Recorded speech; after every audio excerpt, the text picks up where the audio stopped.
అదే ఇప్పుడు ఇవాళ రేపు మా అబ్బాయికి ఒక అబ్బాయి ఇంకొకరు అంటే అమ్మో అంటున్నారు. అది మొన్నటిదాకా మా మనవాడిని మేమే ఉంచుకున్నాం. వాళ్ళు అమెరికా వెళ్ళారులని నేను ఉద్యోగం కూడా మానేస్తా పిల్లోడి కోసమని. మా అబ్బాయి చిన్నప్పుడు నేను ఉద్యోగం వచ్చి వెళ్ళిపోయా. మా అత్తగారు మా ఆయన చూశారు, పెంచారు మా ఆడపడుచు. మా మనవాడి కోసం అని చెప్పేసి ఇంక నేను ఉద్యోగం మానేసుకున్నాను.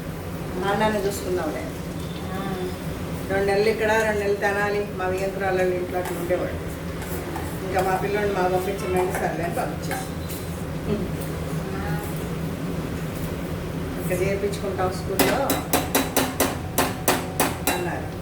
సర్లే మనకి కొంచెం ఓపిక లేదు, పంపించుకున్నారని తీసుకెళ్ళి ఇచ్చేసి వచ్చాను.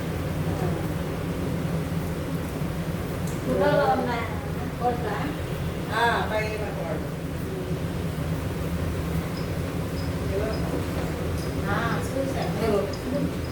క్యాలెండర్ వేపిస్తే ఇది దొరికింది.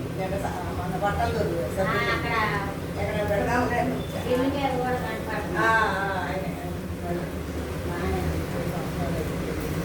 వాళ్ళు ఉద్యోగాలే ఇక్కడ ఉద్యోగాలు చేసుకున్న వాళ్ళే మేము వరకే వెళ్తా ఉన్నాం.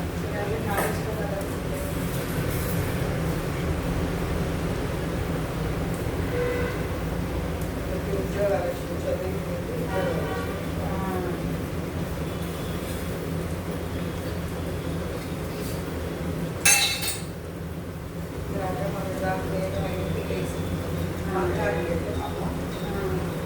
లేసి కొంతమంది చేసుకొని గబగబా స్కూల్కి వెళ్ళిపోయి మళ్ళీ వచ్చేసరికి మధ్యాహ్నం మళ్ళీ రేపటి రోజుకి మళ్ళీ రేపు కూరగాయలను రెడీ చేసుకుని అడవుడే ఎప్పుడు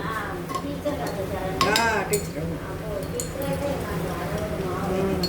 ఎప్పుడు అట్లే వెళ్ళాలిగా మరి.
అదే నేను చెప్పానుగా ఇష్టం మీ ఇష్టం. అదేలే మీ ఇష్టం. మీరు వస్తారన్నా ఓకే, రాలేని అమ్మగారు మీరు వేరే వాళ్ళని చూసుకోవాలని అది అన్నా ఓకే పర్వాలేదు.